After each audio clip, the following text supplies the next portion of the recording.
प्रिय मित्रों, स्वागत है आपका आपके अपने चैनल स्टडी विद प्रदीप पे। दोस्तों, जैसा कि आप जानते हैं यूपी ट्रिपल एससी पीईटी की वैकेंसी निकाली गई है, जिसमें पीईटी के फॉर्म भरने के बाद आपको पेपर देना होगा। 100 नंबर का पेपर होगा, जिसमें आपको स्कोर कार्ड मिलेंगे और स्कोर कार्ड के अकॉर्डिंग आप मेंस के लिए दूसरे वैकेंसी में फॉर्म डाल सकते हैं, जिससे आप दूसरी वैकेंसी में अप्लाई कर सकते हैं और जाकर के भर्ती में सम्मिलित हो सकते हैं। अब बात यह है कि यूपी पीईटी का जो कोर्स है वो आपका सिलेबस पूरा आपके सरकारी रिजल्ट पे UP-SSC.NIC.in पे government.in पे उस पे भी आपको मिल जाएगा। हमने भी आपको एक वीडियो के माध्यम से पूरा सिलेबस आपको प्रोवाइड कराया है। अब बात यह है कि जो सिलेबस आपको मिल चुका है उस सिलेबस की तैयारी करना है। तैयारी के लिए एक तैयारी की स्ट्रेटजी या रणनीति करके एक वीडियो आपको अपलोड किया गया है, जिसमें हमने ब्रीफ में आपको सारी चीजें समझाने का प्रयास किया है। जो हमारी क्लासेस चलेंगी उस क्लासेस के माध्यम से हम कुछ आपको बता दें, फिर उसके बाद क्लासेस स्टार्ट करते हैं। फर्स्ट डे है, इसलिए थोड़ी सी जानकारी जानना जरूरी है। चैनल पे आप बने रहें, पूरी क्लास को देख के जाइएगा, आपके लिए बहुत बेहतरीन चीजें यहाँ पे प्रोवाइड कराई जाएंगी। बात यह है कि जैसे हम क्लास को 3 तरह से अरेंज करने वाले। पहली क्लास हमारी होगी PDF notes class. PDF notes class में हम आपको देंगे पूरा पीडीएफ। जैसे सिंधु घाटी सभ्यता के बारे में पूरा लिखा हुआ, तो वहां पे इस तरह से पॉइंट में नहीं लिखा गया। ये जो पॉइंट है, ईगल पॉइंट इसे हम कहते हैं या मास्टर पॉइंट कहते हैं, ये मास्टर पॉइंट आपको पूरी तरह से रट जाना है। इसमें कुछ भी आपका बचना नहीं चाहिए। जो भी है आपको रटा रटाया आपके दिमाग में होना चाहिए, ठीक है।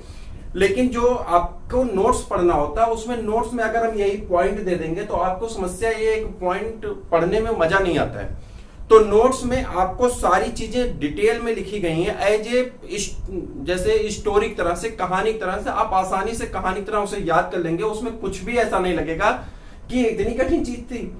लेकिन अब कुछ ऐसी पॉइंट हैं जो बेसिकली आपको पूरी तरह से 100% कंटेस्ट होनी चाहिए, कि आपको उसमें कुछ भी डाउट ना हो। अगर प्रश्न आए तो इस प्रश्न को आप डायरेक्ट कर सकें।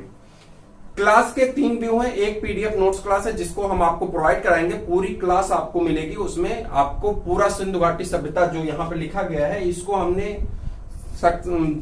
अलग अलग जंक्शन पे लिखा है, अलग अलग पार्ट में बांट करके लिखा है, जिसमें आपको पढ़ने में बहुत राहत मिलेगी, बहुत अच्छा भी लगेगा। जरूर देखिएगा वो क्लास, और वो पीडीएफ नोट्स भी आपको प्रोवाइड किया जाएगा टेलीग्राम पे। 8004109989 नंबर यहाँ पे सीन हो रहा है। यह नंबर आपको मिल जाएगा। आप टेलीग्राम पे जाकर के सर्च करेंगे तो स्टडी विद प्रदीप का एक चैनल भी मिलेगा और साथ में हमारा टेलीग्राम मिलेगा। टेलीग्राम आप ज्वाइन करेंगे तो आपको पीडीएफ नोट्स वहीं से प्रोवाइड कराए जाएंगे फ्री में, ठीक है। अब बात करते हैं क्लास की। और तीसरी क्लास जो होगी, जब आपकी क्लास 1 महीने से 2 महीने तक चल जाएगी, तो उसके बाद आपको जो क्लास मिलेगी वो क्लास किसकी मिलेगी, जल्दी बताइए। वह क्लास आपको मिलेगी, ऑब्जेक्टिव क्वेश्चन आंसर कराए जाएंगे जो प्रीवियस ईयर क्वेश्चन में पूछे गए हैं। इस प्रकार से पूरा कोर्स हमारा अरेंज हो जाएगा। और हमारा टारगेट है 90+। कितना टारगेट है? 90+, यानी 90 नंबर से ज्यादा नंबर के स्कोर की तरफ हम आगे बढ़ने का प्रयास संभवतः नहीं, पूरी तरह से कर रहे हैं। जितना बल पौरुष, जितना ताकत है उतना लगा करके हम चलेंगे, ताकि 90% से ज्यादा नंबर आ जाए। तो आप इस विश्वास के साथ, उम्मीद के साथ चैनल से जुड़े, आपको जरूर लाभ मिलेगा, मैं आपको भरोसा दिलाता हूं। स्टार्ट करते हैं सिंधु घाटी सभ्यता की। सिंधु घाटी सभ्यता के बारे में आपने पढ़ा होगा। सबसे बड़ी चीज, कोई भी टॉपिक जब आप हिस्ट्री की पढ़ने चलते हैं तो उसके कालखंड को लेकर के आती है। कालखंड में समस्या ये है कि सिंधु घाटी सभ्यता के अलग अलग सोर्स पे कालखंड में उसके अलग अलग स्रोत दिए गए। अलग अलग जो पुरातत्ववेत्ता थे उन्होंने अलग अलग दिए। लेकिन कार्बन डेटिंग प्रथा के अनुसार, कार्बन डेटिंग आप जानते हैं, कार्बन 14 के माध्यम से चट्टानों का या पुरातत्व चीजों का विश्लेषण किया जाता है। तो उसके अनुसार जो तिथि निश्चित की गई है, वह तिथि कितनी है? 2400 बीसी से लेकर के कितना है? 1700 बीसी। कितना है? 2400 बीसी। बीसी मतलब बिफोर क्राइस्ट, यानी क्राइस्ट के जन्म के पहले। तो उसके पहले का जो होता है हम उसे क्या लिखते हैं? ईसा पूर्व, ठीक है। 2400 ईसा पूर्व से लेकर के 1700 ईसा पूर्व तक का जो काल है, वो काल किसका माना जाता है? सिंधु घाटी सभ्यता की। अब यह सिंधु घाटी सभ्यता की जब खुदाई की गई, तो खुदाई करने के बाद सिंधु घाटी सभ्यता की खुदाई कर दी गई। खुदाई करने के बाद वहां पे बहुत सारी सभ्यता मिली, ठीक है, और अन्य सभ्यताएं मिली। उसके बारे में आपको नोट्स में डिटेल लिखा गया है। यहाँ पे काम की चीजें, मैंने कहा ना कि पॉइंट है, इस पे हम कम समय में ज्यादा चीजें प्रोवाइड करने का प्रयास कर रहे हैं। आज पहला वीडियो था, सारा प्रारूप बताने में आपका टाइम टेकन हुआ है, लेकिन अगले दिन से इतना टाइम नहीं जाएगा, आप डायरेक्ट क्लास करेंगे, ठीक है। अब बात आती है सिंधु घाटी सभ्यता अगर है या कोई सभ्यता है, कोई सिविलाइजेशन है, इंडो वैली सिविलाइजेशन कहते हैं, तो उसकी खोज कोई ना कोई तो किया होगा। जब तक उसकी खोज नहीं की जाएगी उसके बारे में कैसे पता चलेगा। तो एक कहते हैं कि सिंधु घाटी सभ्यता की खोज किसने की थी? राय बहादुर दयाराम साहनी ने। पुरातत्व देखता है राय बहादुर दयाराम साहनी और राखल दास बनर्जी ने। किसने? राय बहादुर दयाराम साहनी और राखल दास बनर्जी ने। 5 नाम आपको याद रखने हैं, दयाराम साहनी, राखल दास बनर्जी, मजूमदार और किसको? बीबी लाल और बीके थापर और यज्ञदत्त शर्मा। सबसे ज्यादा इंपॉर्टेंट यहाँ पे उत्खनन करता है जो है कौन? दयाराम साहनी। लेकिन परीक्षा की पॉइंट ऑफ व्यू से और खास करके पीईटी एग्जाम के पॉइंट ऑफ व्यू से यज्ञदत्त शर्मा सबसे ज्यादा इंपॉर्टेंट है, क्योंकि सिंधु घाटी सभ्यता की जो खोज हुई थी उसमें आलमपुर हिंडन नदी के पास है, ये उत्तर प्रदेश मेरठ में पड़ता है, ठीक है। तो उत्तर प्रदेश में अगर सिंधु घाटी सभ्यता के स्रोत के बारे में आपसे पूछा जाए कि उत्तर प्रदेश में सिंधु घाटी सभ्यता का स्रोत कहां पे है, तो आप कहेंगे आलमपुर जिला है, हिंडन नदी के पास में है। कहां पे? मेरठ में। और मेरठ कहां पे? उत्तर प्रदेश में, आप जानते हैं मेरठ कहां पे? उत्तर प्रदेश में, आप जानते हैं, ठीक है। आगे बढ़ जाए। जॉन मार्शल ने सर्वप्रथम सिंधु सभ्यता का नाम सिंधु घाटी सभ्यता या सिंधु सभ्यता रखा। हुआ क्या था, जब खोज की गई तो सिंधु नदी के इर्द गिर्द के बेल्ट में ही सिंधु घाटी सभ्यता के स्रोत मिले। सिंधु नदी है, सिंधु नदी के पास में ही, सिंधु नदी के आसपास में ही सिंधु घाटी सभ्यता के स्रोत मिलना शुरू हुए, जिसकी वजह से जॉन मार्शल ने, आपसे ये प्रश्न पूछा जा सकता है कि किसने सिंधु घाटी सभ्यता का नामकरण किया था, तो आप कहेंगे जॉन मार्शल ने। सर जॉन मार्शल नाम से जाना जाता है। सर जॉन मार्शल ने सर्वप्रथम सिंधु घाटी सभ्यता को सिंधु सभ्यता के नाम से पुकारा। बाद में क्या हुआ कि सिंधु घाटी सभ्यता धीरे धीरे प्रसारित होकर के गंगा दोआब तक आ गई, गंगा यमुना दोआब तक आ गई, उत्तर प्रदेश के मेरठ तक आ गई, ठीक है। सिंधु घाटी सभ्यता के स्रोत मिलते मिलते गुजरात चले गए, राजस्थान चले गए, परंतु स्टार्टिंग में, तो बाद में इसके नाम पे हड़प्पा सभ्यता भी कहा जाता है, सिंधु सभ्यता भी कहा जाता है। तो नामकरण को लेकर के कई बार प्रश्न बना है, इस बार भी बनेगा। तो एक ही चीज आपको याद रखनी, ज्यादा याद नहीं रखना है, बस एक पॉइंट याद रखनी है। वह पॉइंट कौन सी है? वह पॉइंट है जॉन मार्शल ने सर्वप्रथम सिंधु सभ्यता का नाम सिंधु सभ्यता रखा था या सिंधु घाटी सभ्यता रखा था। किसने? जॉन मार्शल ने। इस क्लास का मेन उद्देश्य है कि आपको एक पॉइंट जो लिखी गई इसे याद कराना है, तो कम से कम 3 से 4 बार हम बोलेंगे और साथ में आपको भी साथ में 3-4 बार बोलना है, ठीक है। तो आप बोलते रहिए, तो आप बताएंगे कि सिंधु घाटी सभ्यता का नाम सर्वप्रथम सिंधु घाटी सभ्यता किसने कहा, तो आप कहेंगे किसने कहा था? जॉन मार्शल ने। किसने कहा था? जॉन मार्शल ने, ठीक है। अब बात आती सिंधु घाटी सभ्यता की खोज किसने की? तो सिंधु घाटी सभ्यता की खोज किसने की थी? राय बहादुर दयाराम साहनी ने। नाम याद करिए, राय बहादुर दयाराम साहनी। किसने? राय बहादुर दयाराम साहनी ने। किस सन में? 1921 में। देखिए ये 2 सन आपको याद रखना है, कौन सा? 1921-22, ठीक है। इसके बाद के सन आपसे नहीं पूछे जाएंगे, लेकिन 1921-22 पूछे जाने की प्रबल चांस, ठीक है। तो बताइए कि राय बहादुर दयाराम साहनी ने किसकी खोज की थी, तो आप कहेंगे राय बहादुर दयाराम साहनी ने किसकी खोज की थी? जल्दी बताइए। सिंधु घाटी सभ्यता की। किसकी खोज की थी? सिंधु घाटी सभ्यता की। सन कौन सा था? जल्दी बता देंगे सन कौन सा था, जल्दी बोलिए। सन कौन सा था? 1921। 1921 में राय बहादुर दयाराम साहनी ने किसकी खोज की थी? सिंधु घाटी सभ्यता की। तथा 1922 में मोहनजोदड़ो, 1922 में मोहनजोदड़ो, किसकी?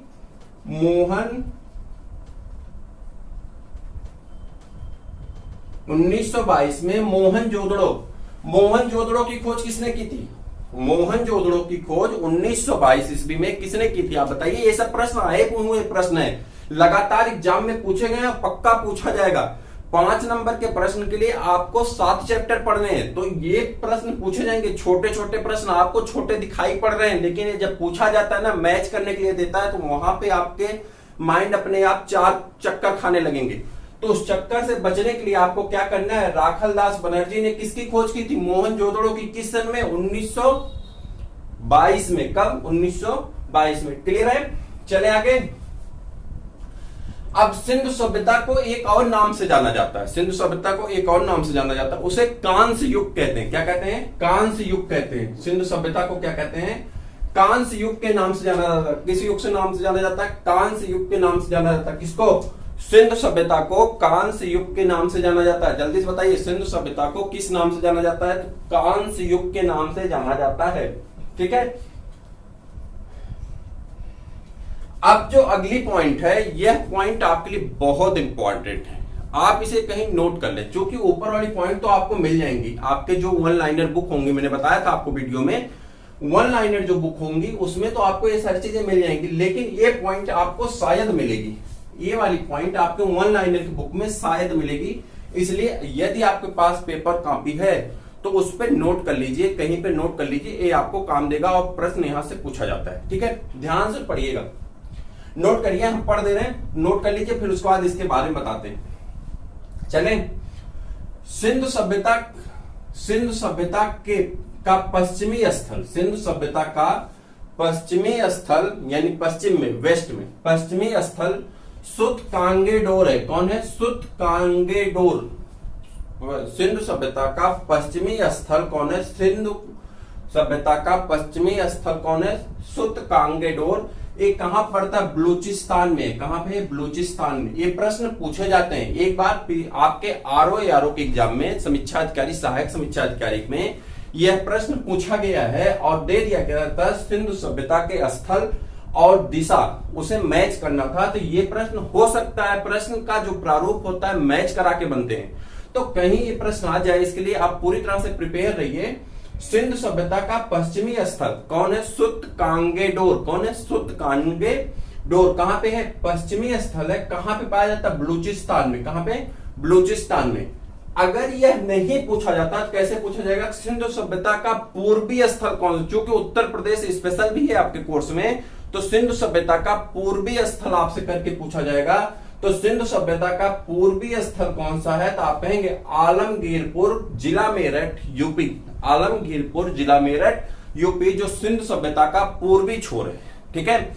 सिंधु सभ्यता का पश्चिमी छोर कौन सा है? तो आप कहेंगे सुतकांगेडोर है। पूर्वी छोर कौन सा है? जल्दी बता दीजिए कौन सा है? आलमगीरपुर, मेरठ, जिला मेरठ, और प्रदेश का नाम क्या है? उत्तर प्रदेश। ठीक है। उसके बाद उत्तरी पूर्व स्थल, सिंधु सभ्यता का उत्तरी स्थल जो था वो कौन है? मादा है। कौन है? मादा। मादा कहां पे पड़ता है? अखनूर, जम्मू कश्मीर में। कहां पे? अखनूर, जम्मू कश्मीर में। कहां पे? अखनूर, जम्मू कश्मीर में। ठीक है। उसके बाद योंग, दक्षिणी स्थल दायमाबाद। कहां पे? अहमदनगर, महाराष्ट्र में। फिर से देखते हैं, सिंधु सभ्यता का पश्चिमी स्थल सुतकांगेडोर कहां पे है? बलूचिस्तान में। पूर्वी स्थल कहां पे है? उत्तर प्रदेश के आलमपुर, स्थान का नाम है आलमपुर। ठीक है। मेरठ जिला है और उत्तर प्रदेश में पाया जाता है। ठीक है। उसके बाद जो उत्तरी स्थल वो कहां है? मादा, अखनूर कहां पे है? जम्मू कश्मीर में। और जो दक्षिणी स्थल वो कहां पे? दायमाबाद कहां पे पड़ता है? अहमदनगर, महाराष्ट्र में। ठीक है। याद रहेगा, उम्मीद करते हैं कि आपको याद हो गया होगा। याद करिएगा, इसे जरूर याद कर लीजिएगा। अगर यह आपका याद रहेगा तो आप जान लीजिए कि एक प्रश्न आपका पक्का है, यहां से पूछा ही जाएगा। बहुत करेगा ना तो इसको चारों को मैच कराने नहीं देगा, सीधे सीधे पूछ लेगा पूर्वी स्थल कौन सा है? तो आप कहेंगे आलमगीरपुर, मेरठ, यूपी। ठीक है। सिंधु सभ्यता की लिपि, यहां से प्रश्न अनेकों बार बने हैं। अगर आप प्रैक्टिस पेपर उठाएंगे ना तो पीसीएस के पेपर में, खास करके पीसीएस के पेपर में, आरओ में, समीक्षा अधिकारी, यूडीए, एलडीए, अलग जीआईसी में, अलग अलग जगह पे इससे हजारों बार प्रश्न बना है कि सिंधु सभ्यता की लिपि कैसी थी? तो आप कहेंगे भाव चित्रात्मक लिपि थी, जो अभी तक पढ़ी नहीं गई है। सिंधु सभ्यता की लिपि कैसी थी? भाव चित्रात्मक लिपि थी, जो अभी तक पढ़ी नहीं गई है। और आपने पीके मूवी देखा होगा तो उसमें एक बात कही जाती है कि यहाँ पे कहते हैं ना कि देख लेंगे, उस देख लेंगे भाषा अगर इशारा अगर वो भाव दिखाया जाए तो भाव के हिसाब से उसका अर्थ बदल जाता है। यहाँ पे शब्दों के साथ साथ एक्सप्रेशन का भी बहुत असर पड़ता है। ठीक है। वही चीजें सबसे बड़ी चीजें हैं कि किसी व्यक्ति से कह दो बहुत सुंदर, लेकिन थोड़ा सा मुस्कुरा के कहो, हंस के कह दो तुम बहुत सुंदर लग रहे हो, वो व्यक्ति टेंशन में आ जाएगा कहीं कुछ गड़बड़ तो नहीं है। लेकिन अगर वही कह दो, प्यार से कहो ये बड़े सुंदर लग रहा हो, तो वो व्यक्ति अपने आप को ईगो आ जाएगा उसके अंदर। वही चीज यहाँ पे भाव चित्रात्मक लिपि लेकिन अभी तक पढ़ी नहीं गई है, क्योंकि इसके पढ़ने के लिए कोई भी साधन हमारे पास उपलब्ध नहीं है, जिसे हम लोग इंग्लिश में ज्यादातर इसका टर्म दिया जाता है आइडियोग्राफिक कहते हैं। क्या कहते हैं? आइडियोग्राफिक कहते हैं। याद रखिएगा, भाव चित्रात्मक को इंग्लिश में ज्यादातर पूछा जाता है। क्या कहते हैं? आइडियोग्राफिक कहते हैं। आइडियोग्राफिक, GRAPHIC, आइडियोग्राफिक कहते हैं। नोट कर लियोगे आप। क्या कहते हैं? भाव चित्रात्मक शैली है किसकी? लिप किसकी है? भाव चित्रात्मक है किसकी? सिंधु घाटी सभ्यता की। अब यहां पे एक कंट्रोवर्सी है। कंट्रोवर्सी मतलब अपवाद है। अपवाद ये है कि कुछ लोगों का मानना है कि ब्राह्मी लिपि की तरह लिखी जाती है, कुछ लोगों का मानना है खरोष्ठी लिपि की तरह लिखी जाती है। ठीक है, तो इसके बड़े अपवाद हैं, उस अपवाद पे हम नहीं जाते हैं, चूंकि ये नहीं दिया जाएगा। आपसे जो पूछा जाता है मेन यही पूछा जाता है, सिंधु सभ्यता की लिपि कैसी है? तो आप कहेंगे भाव चित्रात्मक है। और इसका वैज्ञानिक पद्धति पूछी जाती है। वैज्ञानिक पद्धति में क्या कहते हैं? तो उसे गौमूत्रिका कहते हैं। क्या कहते हैं? गौमूत्रिका कहते हैं। इसके वैज्ञानिक जो नाम है लिपि की, उसकी नाम क्या है? गौमूत्रिका कहते हैं। तो उसको भी आगे अभी हम बताने वाले हैं, चैनल से जुड़े रहें। ठीक है, आप अपने दोस्तों को शेयर कर दीजिए। दोस्तों को शेयर करने से क्या होता है, बस 2-4 लोग जुड़ जाते हैं, तो इससे थोड़ा सा आपको भी ये होता है हाँ हमने अच्छी क्लास को किसी को शेयर किया। किसी फेक मैसेज को इधर उधर शेयर करने से अच्छा है कि किसी के हितकर की चीजें शेयर कर दीजिए। आपसे कोई ये नहीं मांगने आता कि आप उसे पैसा दे दो, धन दे दो, दौलत दे दो, लेकिन अगर आपके पास कोई अच्छी चीज पहुंच रही है तो उसे अपने दोस्तों तक पहुंचाने में आपका कोई हर्ज नहीं। कुछ लोग क्या होता है, मन के पापी होते हैं, तो सोचते हैं कि अच्छी चीज मिल गई तो लाओ मैं ही खा लेता हूं और दूसरे को नहीं बताऊंगा। नहीं भाई, दूसरे को भी बताइए, उसका भी लाभ होगा। फ्री में क्लासेस हैं, वो भी व्यक्ति करेगा, पढ़ेगा, अच्छा नंबर लाएगा। ये जानते हैं कि एक तरह का एक ऐसा माहौल है, ये माहौल ऐसा है कि जो कॉम्पिटिटिव स्टूडेंट होते हैं वो एक दूसरे की पूरी मदद करते हैं। परीक्षा हाल में जाने पे उन्हें अपना पेन भी दे देंगे, बॉटल का पानी दे देंगे, बहुत सारी चीजें उन्हें प्रोवाइड करा देते हैं। परंतु जब क्वेश्चन करने लगते हैं ना, तो उस समय वो एक दूसरे के दुश्मन हो जाते हैं। तो अभी तैयारी कर रहे हैं तो आप दुश्मन ना बने, अपने दोस्तों को शेयर करें, जरूर बताएं कि कैसे क्लास चल रही है और इस क्लास से आपको क्या क्या लाभ होने वाले हैं। आगे बढ़ेंगे तो आपको एक चीज मिलेगी। सिंधु घाटी सभ्यता में घरों और नगरों के विन्यास से प्रश्न पूछा जाता है, किस प्रकार का विन्यास पाया जाता था। तो उस विन्यास में सिर्फ एक चीज याद रखनी है, ग्रिड पद्धति कहते हैं। क्या होती है इसके बारे में पीडीएफ में सब कुछ लिखा गया है, आप आराम से पढ़ लीजिएगा।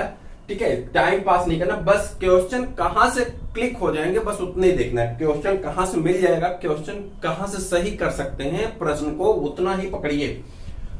तो लिप की बात हो गई, भाव चित्रात्मक कहते हैं। हाँ, घरों और नगरों की बात हो रही थी कि इनका विन्यास कैसा, घर और नगर कैसे बने होते हैं, तो उसे क्या कहते हैं? ग्रिड पद्धति कहते हैं। क्या कहते हैं? ग्रिड पद्धति कहते हैं।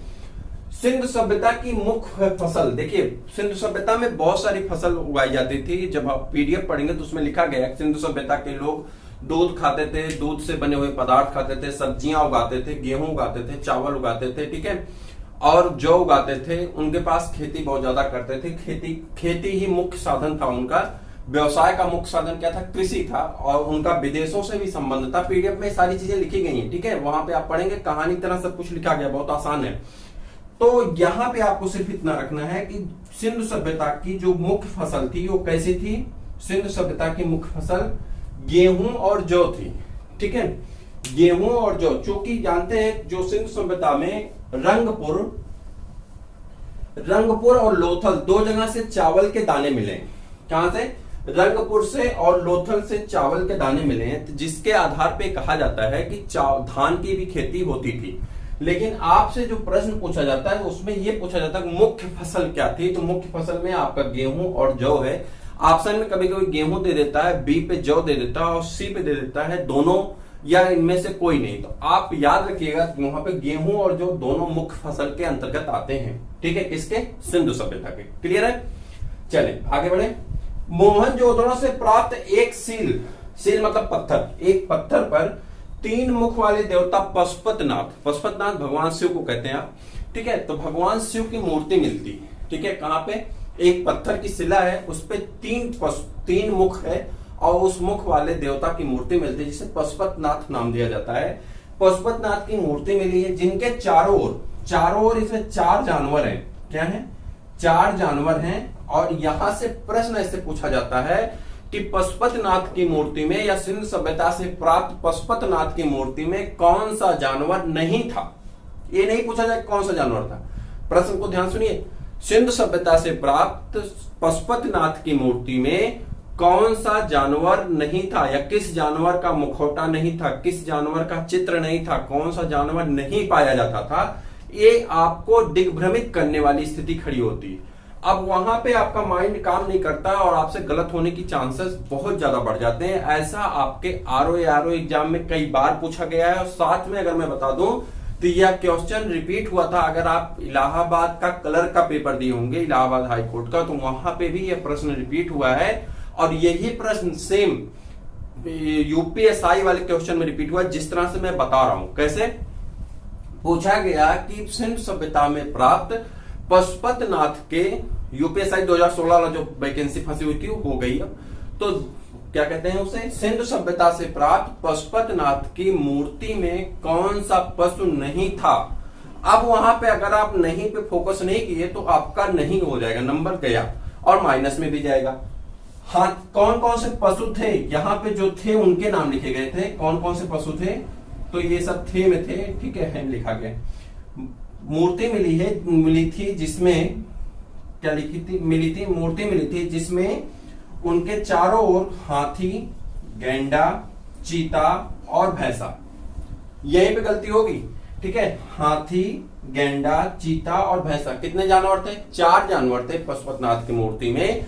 और चारों ओर उनके सिंबल मुखौटे लगे हुए हैं जिसमें हाथी है, गैंडा है, चीता है और भैंसा है। अब यहाँ पे दुविधा होगी कि आपको जब वहां नहीं दिया जाएगा तो आप कंफ्यूज होंगे, इसलिए आप इन चारों का नाम याद रखें। कौन कौन से पशुपतिनाथ की मूर्ति में कौन कौन से जानवर लगे थे, तो आप बताएंगे हाथी, गैंडा, चीता और कौन, भैंसा, ठीक है। हड़प्पा का विस्तार किस प्रकार का, हड़प्पा सभ्यता जो थी उसका विस्तार किस प्रकार से, यानी मैप में अगर उसे देखें तो कैसा है, त्रिभुजाकार है। कैसा है, त्रिभुजाकार है। प्रश्न पूछा गया है, छोटे एग्जाम में पूछा गया था, याद रखिएगा कैसा होता है, त्रिभुजाकार होता है। हड़प्पा सभ्यता का नगर नियोजन कैसा है, हड़प्पा सभ्यता का जो नगर नियोजन था वो कैसा था, आयताकार था। नगर नियोजन की जो व्यवस्था थी वो आयताकार थी। और हड़प्पा सभ्यता का विस्तार कैसा था, त्रिभुजाकार था। जैसे सपोज करिए कि मैं यहाँ पे एक वो बना रहा हूँ, त्रिभुज बना रहा हूँ। सपोज कर लीजिए ये त्रिभुज है। ये त्रिभुज कैसा है, आयताकार। त्रिभुजाकार कौन है, हड़प्पा सभ्यता का विस्तार है। मान लेते हैं इतना पूरा क्या है, हड़प्पा सभ्यता है इस त्रिभुज में, ठीक है, ये हड़प्पा सभ्यता। लेकिन नगर नियोजन जो है वो कैसा है, आयताकार। नगर नियोजन कैसा है, आयताकार। समझ गए। तो पूरी हड़प्पा सभ्यता कैसे फैली हुई थी या सिंधु सभ्यता कैसे फैली हुई थी, त्रिभुजाकार थी। लेकिन उसमें जो नगर बने थे, शहर बने थे, घर बने थे, मकान बने थे, वो किस आकार में थे, आयताकार में थे। तो ये बात आप याद रखेंगे, आयताकार और त्रिभुजाकार। कंफ्यूज मत होइएगा। पूरा मैप कैसा है, त्रिभुजाकार है, लेकिन जो नगर नियोजन है वो कैसा है, आयताकार है। प्रश्न पूछा जाता है।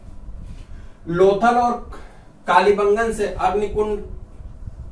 अग्निकुंड, ठीक है। जब आप पढ़ेंगे धर्म, उसमें पीडीएफ में लिखा गया है धार्मिक साक्ष्य।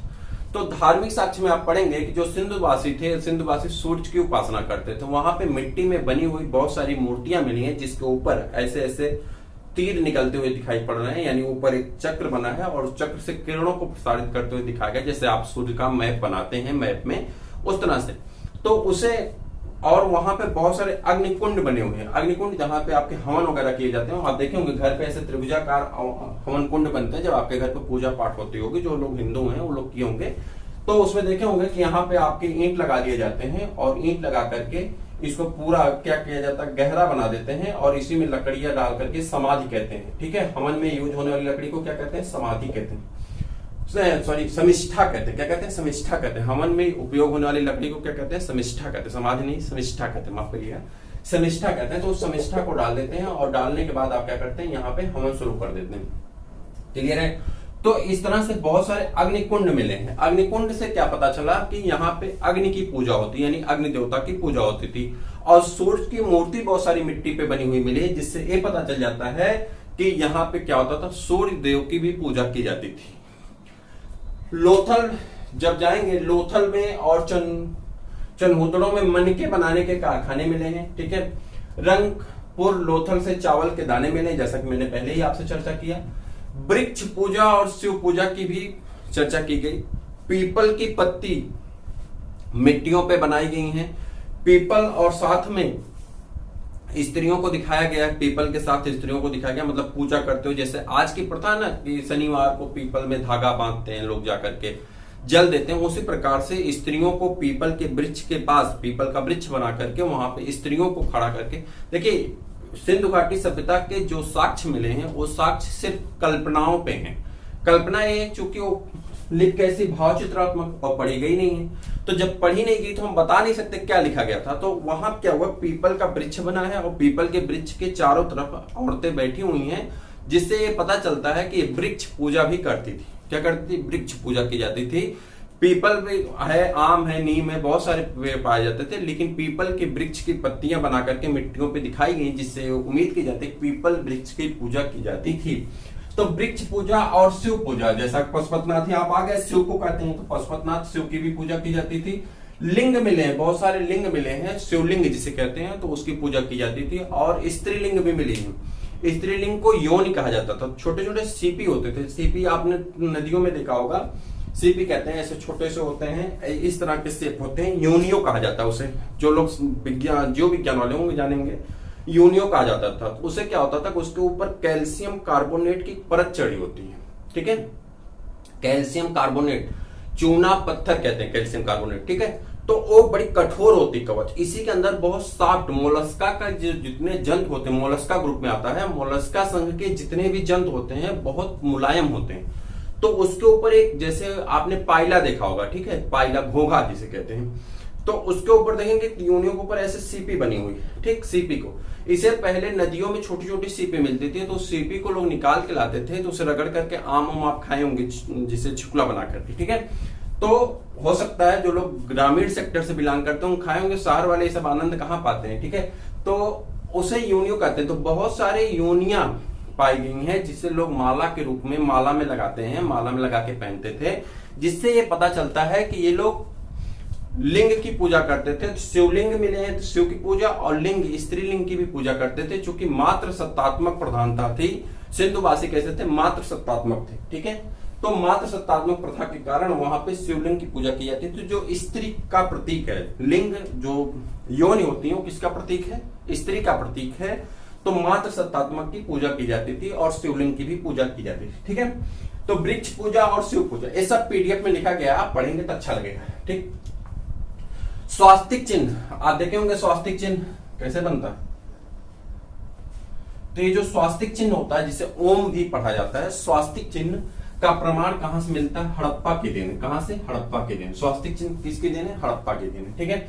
सिंधु सभ्यता में मातृ देवी की उपासना की जाती है। वहां पे मिट्टी से मिली हुई एक मूर्ति है, जिसमें पेट से, गर्भ से वृक्ष के उगते हुए दिखाया गया है। तो जिससे ये पता चलता है कि मात्र सत्तात्मक शासन व्यवस्था थी और मातृ देवी की पूजा की जाती थी, ठीक है। तो एक मातृ देवी है, धरती माता की पूजा की जाती थी। जानवर कई प्रकार के पाए जाते थे, लेकिन घोड़ों के बारे में यहाँ पे चर्चा नहीं की गई। हालांकि अस्थिपंजर घोड़ों के भी मिले हैं, लेकिन घोड़ों के बारे में ज्यादा चर्चा नहीं की गई है। कहीं पे भी घोड़ों के बारे में चर्चा नहीं की गई है। और गाय यहाँ पे ज्यादा पूजनी नहीं थी, बल्कि यहाँ पे कुबड़ वाले सांड पूजनी थे। आते ना नंदी बाबा, कुबड़ वाले सांड लेकर के नंदी बाबा आते हैं। कहीं जीभ निकली होती है, कहीं उसका कुबड़ निकला होता है, कहीं उसका ललाट बहुत बड़ी होती है, तो उसे लेके चले आते हैं। नंदी बाबा मांगने आते हैं, आपके यहाँ मांगने उंगने आते होंगे, देखे होंगे। तो कुबड़ वाले सांड सिंधु सभ्यता में बड़े पूजनीय है, और वहां से चूंकि जो ये हमारा सनातन धर्म है वहीं से चलता आया है। तो कुबड़ वाले सांड आज भी पूजनीय है। बहुत सारे लोग नंदी बैल के सामने जाते हैं मुट्ठी में लेकर के कि किसमें नौकरी है, किसमें शादी है। तो पता चलता है नौकरी वाले कर देता है एक तरफ, शादी, दोनों हाथ से लड्डू खाते हैं। बड़े चालाक होते हैं, सब लेके जाते हैं कि शादी हो गई तब भी ठीक है, लड्डू मिल गया, और नौकरी मिल गई तब भी ठीक है। तो लेके जाएंगे, नंदी बाबा बताओ किसमें क्या है, तो बता देता है। इसको सूंघता है तो पता चलता है शादी वाला है, इसको सूंघता है तो एक बड़े चालाक होते हैं। एक में 11 रुपए, एक में 11 रुपए, 22 रुपए देते हैं और छुपा के लेके जाते हैं। तो एक कुबड़ वाले सांड क्या होते थे? पूजनीय है, कहने का सीधा सा मतलब है। कब से पूजनीय? सिंधु घाटी सभ्यता से ही पूजनीय है। और यहाँ पे गाय की चर्चा नहीं की गई। जब आप वैदिक युग आएंगे तो वहां पे गाय बहुत पूजनीय मानी जाएगी। ऋग्वेद में ठीक। लेकिन यहाँ पे गाय के बारे में चर्चा नहीं है, लेकिन बहुत कम है। पूजनी नहीं, पूजनी जिसकी पूजा की जाती है वो कौन है? कुबड़ वाला सांप, ठीक है। सेंधोवासी सूती और ऊनी वस्त्रों का प्रयोग करते थे, ठीक है। सूती कपड़े पहनते थे। सूती कपड़े कैसे पहनते थे? यहाँ पे कोई ऐसा कपड़ा, सूती कपड़े ऐसे पहनते थे कि ये जो सूती कपड़ा होता था बाएं तरफ से ओढ़ लेते थे और बाएं तरफ से ओढ़ करके दाहिने तरफ ले जाके बांध देते थे, ठीक है। उस तरह से अगर हम बताएं आपको तो इस तरह से, जैसे सपोज करते हैं कि एक कपड़ा लेते हैं, साल, जैसे आपकी साल होती है ना, देखे होंगे साल जो ओढ़ते हैं, दुसाला जिसे कहते हैं, अवध में दुसाला कहा जाता है। तो उसको ऐसे इधर से ओढ़ लेते थे और इसका किनारा ले जाकर के इधर बांध देते थे। तो पीछे से पूरा तन, आगे से पूरा तन और पीछे से पूरा तन ढक देता था। और जब ये पूरा तन ढका जाता था तो यहाँ पे बांध देते थे। तो बांधने के बाद जब इधर ले जाकर बांध दिए, एक गांठी इधर एक गांठी इधर, तो जब बांध दिए तो पूरा तन ढका गया और दाहिना हाथ पूरा फ्री, बायां हाथ कवर हुआ है, ठीक है। तो इस प्रकार से एक क्या करते थे, सॉल जैसा कपड़ा होता था उसे पहनते थे ऊपर की तरफ, और नीचे जो कपड़ा पहनते थे, जहां हम लोग आज पैंट जींस इत्यादि पहनते हैं, वहां पे जो कपड़ा ये लोग पहनते थे वो कपड़ा कैसा होता था? जल्दी बताइए। धोती की तरह होता था। पंडित जी धोती पहने देखे होंगे, जो कथा वथा करने आते हैं, धोती लुंगी देखे होंगे ना, तो धोती की तरह होता था। तो दो कपड़े पहनते थे, एक कपड़ा ऊपर तरफ होता था जो दुसाला की तरह यानी सॉल की तरह होता था, ठीक है, जो आप सॉल ओढ़ते हैं, और दूसरा कैसा होता था? धोती की तरह होता था। ये कपड़े सूती भी होते थे, यानी गर्मी के दिनों में सूती वस्त्र पहनते थे, और ठंडे के दिनों में कैसे पहनते थे? ऊनी वस्त्रों को धारण करते थे, यानी सूती वस्त्र और ऊनी वस्त्र दोनों पहना जाता था। मोहनजोदड़ो का अर्थ पूछा गया कई बार, ठीक है, एसएससी जीडी वगैरह में। तो मोहनजोदड़ो का अर्थ क्या होता है? मृतकों का टीला। क्या होता है? मृतकों का टीला, यानी मरे हुए लोगों का टीला है। वहां पे देखो, अब सिंधु घाटी सभ्यता बड़ी संपन्न सभ्यता मानी। सिंधु घाटी सभ्यता में कच्चे मार्ग थे, राजमार्ग थे, महल थे, ठीक, वहां पे स्नान कुंड थे, बहुत सारी व्यवस्था, एकदम बहुत व्यवस्थित कच्चे मार्ग। लेकिन उसके बाद मार्ग के साइड में नालियां बनी हुई थी जिसमें से कचरा बहता था। आज अपने देश में देखिए नालियां, रोड बन रहे हैं, नालियां भी बन रही, लेकिन हमारे यहाँ के लोग इतने खच्चर हैं, जिसे हम लोग कहते हैं खच्चर कहा जा सकता है। वो क्या काम करते हैं? बिस्किट खाएंगे, गुटखा खाएंगे, टाफी खाएंगे, नमकीन खाएंगे, चॉकलेट खाएंगे, उसे नाली में फेंक देंगे। अच्छा, दुकानदार भी झाड़ू लगा करके उसे ठोस ठोस करके उसे नाली में भरेगा। आपने देखा होगा, दुकान होती ना बाजार में, क्या होता है, नाली बगल से निकली होती, उसी में ठोस ठोस के भर देते हैं, डंडे से खोप खोप के भरते हैं। और जब ठोस के भर देते हैं, जब बारिश आती है, पानी अपना तांडव दिखाता है, तो उठा करके सब उनके घर में ढकेल देता है, ले बेटा तू ही भरा था, ले भोग।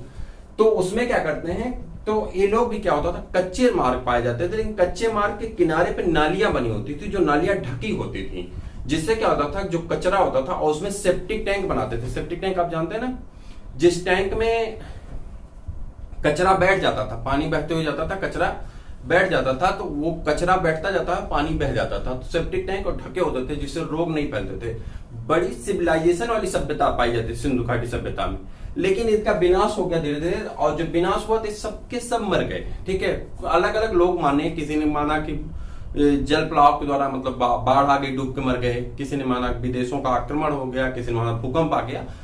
एवरीथिंग, चाहे जो वो हमारे क्वेश्चन का विषय नहीं है, चूंकि वो अगर आप टीजीटी पीएचडी वगैरह देते हैं तो वहां पे है, हमारे क्वेश्चन में संक्षेप में दिया गया है, हाई स्कूल स्तर तक का पेपर देना है। तो बस हमको इतना याद रखना है कि लोग मर गए, और जो मर गए तो वो किस में आ गए? मृतकों का टीला बन गया, और इसीलिए मोहनजोदड़ो को क्या कहा जाता है? मृतकों का टीला कहा जाता है, ठीक है। लोथल एक बंदरगाह था, 1300 किलोमीटर का इनके पास क्या पाया जाता था? बंदरगाह पाया जाता था, ठीक है। विदेशों से आयात निर्यात करते थे, जो सिंधुवासी थे क्या करते थे? विदेशों से आयात निर्यात होता था इनका। और ये दो मार्ग होते थे, एक जब आप पढ़ेंगे, जाकर के पढ़ेंगे ना, तो उसमें पढ़ेंगे सिंधु घाटी सभ्यता के लोग विदेश जाया करते थे। प्रधानमंत्री जी भी गए थे विदेश, तो वहां बताया कि हमारी सभ्यता आज से नहीं, प्राचीन काल से हमारा आपका रिलेशन है। तो उसी तरह से इनका रिलेशन क्या था कि प्राचीन काल से था। प्राचीन, जैसे क्या करते थे कि सड़क मार्ग से जाते थे तो बैलगाड़ी से जाते थे, और जब जल मार्ग से जाते थे तो नाव से जाते थे, यानी इनके पास नौका का भी साधन था। और कहां पे है? देखिए बीसी में है, बिफोर क्राइस्ट, ईसा पूर्व में चल रहे हैं, लेकिन ये नौका बनाए थे, और जल के माध्यम से, जल के द्वारा होते हुए ये कहा जाते थे, विदेशों से आयात निर्यात भी करते थे। तो लोथल एक इनका बंदरगाह था, कहां पाया जाता? लोथल गुजरात में है, तो लोथल इनका बंदरगाह था। तो ये याद रखिएगा कि सिंधु घाटी सभ्यता का बंदरगाह कहां था? तापेंग लोथल में था, ठीक है। सिंधु सभ्यता की लेखन शैली जो थी उसका वैज्ञानिक नाम वाउस ट्राफेडम है। वाउस ट्राफेडम या गौमूत्रिका लिपि है। कौन सी? गौमूत्रिका या वाउस ट्राफेडम, इसे याद रखिएगा। वाउस ट्राफेडम एक सिंधु सभ्यता की कैसी है? लेखन शैली है। वैज्ञानिक नाम इसका क्या है? वाउस ट्राफेडम या गौमूत्रिका लिपि। अन्नागार, यहाँ की सबसे बड़ी इमारत की जब बात होती है तो अन्नागार थे। अन्नागार बने थे जिसमें भोजन दाने रखे जाते थे, और दाने आज भी आप देखते हैं कोल्ड स्टोरेज, ठीक है, गोदाम बड़े बड़े देखते हैं सरकारी IFC के गोदाम होते, तो उसी तरह से बड़े बड़े गोदाम पाए जाते थे जहां दाने रखे जाते थे। उसके बाद इनके यहाँ बहुत बड़ा स्नान कुंड पाया जाता है। स्नान कुंड के दो नाम है, एक तो ये जल देवता को भी कहा जाता है कि जल देवता को समर्पित था, और दूसरा स्नान कुंड था जहां लोग स्नान करते थे। स्नान कुंड की लंबाई चौड़ाई कभी कभी पूछी जाती थी। 11, इसको लगभग 12 मीटर लंबा कह दीजिए, ठीक है। 11.88 मीटर लंबा था, 7.01 मीटर चौड़ा था, और 2.43 मीटर क्या था? गहरा था स्नान कुंड। इसे जल देवता के लिए भी कहा जाता है, जल देवता के लिए बना था। अब एक छोटी सी चीज है ब्रीफ की, जिसे आपको पूरी तरह से याद रख लेना, रट लेना है, वो है दयाराम साहनी ने प्रमुख स्थल क्या उत्खनन करता कौन थे? दयाराम साहनी। सिंधु घाटी सभ्यता की खोज की थी इन्होंने। तो दयाराम साहनी कब किए थे? 1921 में। प्रमुख स्थल कौन सा था? हड़प्पा था, ठीक। नदी कौन सी थी? रावी नदी थी। स्थिति कहां पे? पाकिस्तान में। रावी नदी के बाएं तट पे था। कहां पे? पाकिस्तान में। आपको बस इतना याद रखना है जितना लिखा गया। दयाराम साहनी कब किए थे? 1921 में। प्रमुख स्थल कौन सा था? हड़प्पा था। नदी कौन सी थी? रावी नदी थी, और स्थिति क्या थी? पाकिस्तान, ठीक। राखलदास बनर्जी 1922, ठीक। प्रमुख स्थल मोहनजोदड़ो। नदी कौन सी? सिंधु, और स्थिति कहां पे? पाकिस्तान में। मजूमदार, जी मजूमदार या गोपाल मजूमदार कहते हैं। गोपाल मजूमदार 1931 में किसकी खोज की थे? चनहूदड़ों की खोज किए थे। चनहूदड़ों की खोज करने के बाद ये कहां पहुंच गए थे? सिंधु नदी के पास में खोज किए थे चनहूदड़ों की, और ये भी कहां पे स्थित है? पाकिस्तान में, ठीक। बेबी लाल और बीके थापर कालीबंगन की खोज किए थे घग्गर नदी, और ये कहां पे है? राजस्थान में। बीके लाल और बीके थापर कालीबंगन की खोज किए थे कहां पे? घग्गर नदी के पास है, राजस्थान में। और यज्ञदत्त शर्मा ने 2 खोज की थी, जो मैंने आपको बहुत पहले शुरुआत में ही बताया था कि यज्ञदत्त शर्मा ने रोपण की खोज की थी 1953 ईस्वी में। 1953 में किसकी खोज की थी? रोपण की। रोपण सतलज नदी के पास है, और कहां पड़ता है? पंजाब में। और 1958 स्वतंत्रता के बाद 1958 में आलमगीरपुर की खोज की। कहां पे? आलमगीरपुर, जिला मेरठ, यूपी में है। नदी कौन सी? हिंडन है, याद रखिएगा, हिंडन नदी के पास में है और यूपी में है। तो इस प्रकार से जो ये हमारा मास्टर वीडियो कह सकते हैं या मास्टर पॉइंट कह सकते हैं, मास्टर पॉइंट मान चलिए, जो भी मान चलिए, सिंधु घाटी सभ्यता की ये जो पॉइंट है, स्पेशल पॉइंट, ये सभी पॉइंट आपके एग्जाम के पॉइंट ऑफ व्यू से बहुत इंपॉर्टेंट है। मैं उम्मीद करूंगा कि आप इनको लिख लेंगे, याद कर लेंगे, और आपको PDF नोट्स की वीडियो और उसका क्लास आपको प्रोवाइड कर दी जाएगी। चैनल को पे बने रहें, अपने दोस्तों को शेयर करें, जहां भी हैं रहें, स्वस्थ रहें, मस्त रहें। फिर मिलते हैं। जय